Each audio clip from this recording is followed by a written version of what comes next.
Sistem jemput dana paksa pada pinjol ini akan diberlakukan pada tahun 2025, khususnya di pertengahan tahun 2025 ini. Nah, di sini saya mau bahas apa sih itu sistem jemput dana paksa. Di sini saya mau bahas ya.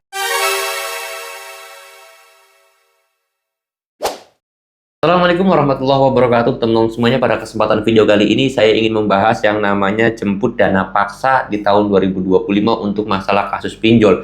Apakah benar itu akan terjadi di pertengahan tahun 2025 dan nanti sistemnya seperti apa, konsepnya seperti apa, dan yang lain sebagainya. Di sini saya mau bahas ya, karena memang ada beberapa hal yang saya lihat di media sosial dan juga sempat viral juga mungkin kemarin-kemarin semuanya, atau teman-teman semuanya yang pernah lihat ada debt collector ataupun DC gitu kan, nagih ke rumah nasabahnya, ngambil barang dan yang lain sebagainya. Di sini saya mau bahas ya, apakah benar ada sistem jemput dana paksa di tahun 2025 ini. Saya sendiri menemukan, udah cari juga beberapa situs-situs resmi ya. Ini mohon maaf saya sendiri sambil melihat ke sini karena di sini ada tablet. Sebagai referensi saya untuk membuat video itu saya baca-baca dulu ya. Jadi sebelum saya bikin video tuh baca-baca informasi dulu, bener apa enggak. Kalau bener ya saya bikin video, kalau salah juga saya akan sampaikan gitu kan. Oke, jadi untuk sistem jemput dana paksa ini tidak akan terjadi ya teman-teman semuanya dalam kasus pinjol. Kenapa? Karena pinjol itu konsepnya adalah KTA. Apa itu KTA? KTA adalah kredit tanpa agunan atau kredit tanpa jaminan. Nggak boleh ada jaminan apapun terkecuali data pribadi kita.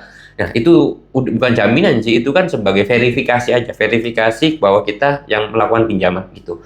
Itu sistemnya KTA kalau pinjol itu. Berbeda dengan bank. Kalau bank itu harus ada agunan atau ada jaminan untuk nominal tertentu ya sekarang ini. Mungkin kemarin itu ada KUR gitu kan. KUR kan nggak perlu agunan atau nggak perlu jaminan gitu kan. Tapi untuk nominal tertentu di atas 100 juta itu bakal ada yang namanya agunan atau jaminannya. Nah, kenapa kok bisa berbeda dengan bank pinjol ini? Karena pinjol ini diizinkan atau dibolehkan untuk menarifkan bunga yang tinggi. Beda sama bank. Nah, kalau bank itu bunganya ada batasannya, ya pinjol juga ada batasannya, tapi pinjol tuh bunganya tinggi banget daripada bank. Contoh bank, itu bunga per tahunnya, kita hitungannya per tahun, itu bank per tahunnya maksimal paling gede banget 30% itu udah paling gede, nggak ada sih kayaknya. 30% paling nggak juga 20% per tahun ya. Kalau umumnya kan mungkin 13%, kalau KUR 6%, malahan kan per tahunnya cuma 6% gitu. Kalau enggak tuh itu 20% itu udah tinggi banget bunga di bank. Kalau kita minjem uang di bank nih, tenornya 1 tahun gitu kan, bunganya tuh 20%, artinya nanti kita bayar 120 juta lah, kurang lebihnya segitu.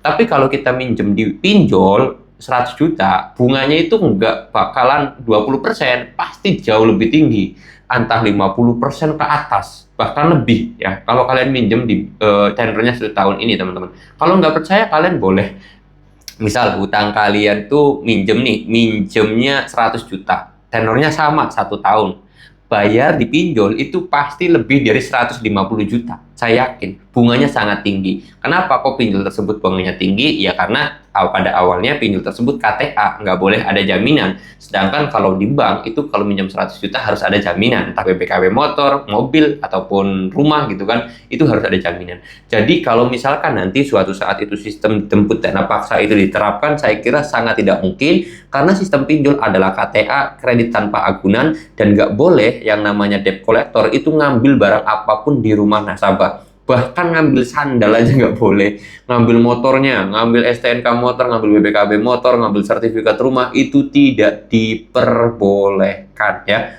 Kalian harus tahu itu. Jadi jaminannya, bahwa kamu kan utang 10, misalkan kamu punya utang 50 juta, udah jaminannya motor aja, walaupun harga motornya cuma 10 juta kok, itu tidak diperbolehkan, karena pinjol adalah tanpa agunan ya teman-teman semuanya. Jaminannya sepeda aja wis harganya 1 juta, nggak boleh, tetap tidak diperbolehkan. Ditagih aja uangnya ya, kalau uangnya nggak ada gimana? Ngambil barang itu tetap nggak boleh ya. Jadi sistem jemput dana paksa itu saya kira tidak akan terjadi juga di pinjol ini, kecuali bank. Kalau kita minjem di bank ya pasti pada awal perjanjiannya aja atau pada saat kita ngutang aja kita harus menyerahkan agunan tersebut atau jaminannya apa, itu harus kita serahkan langsung kepada pihak perbankan, seperti itu ya. Itu gambaran sederhananya lah. Hitung-hitungan kasarnya kayak gitu. Simpelnya, kenapa bunga bank kecil? Karena bank itu kalau kita mau minjem harus ada agunan. Tapi kalau pinjol bunganya besar, diperbolehkan bunga besar karena nggak ada agunan atau nggak ada jaminan, kayak gitu aja sih sebenarnya. Oke, gampangnya kurang lebih seperti itu. Jadi sistem jemput dana paksa itu saya kira tidak akan terjadi tahun 2025, bahkan seterusnya pun saya kira nggak bakalan terjadi juga. Jadi nggak usah takut terhadap hal-hal itu, hal-hal aneh tersebut nggak usah ditakutin. Oke, mudah-mudahan video ini bisa bermanfaat. Kalau kalian suka dengan video ini boleh bantu like, kalau nggak suka ya boleh di dislike aja, nggak jadi masalah. Saya mau tutup video ini dengan kata assalamualaikum warahmatullahi wabarakatuh.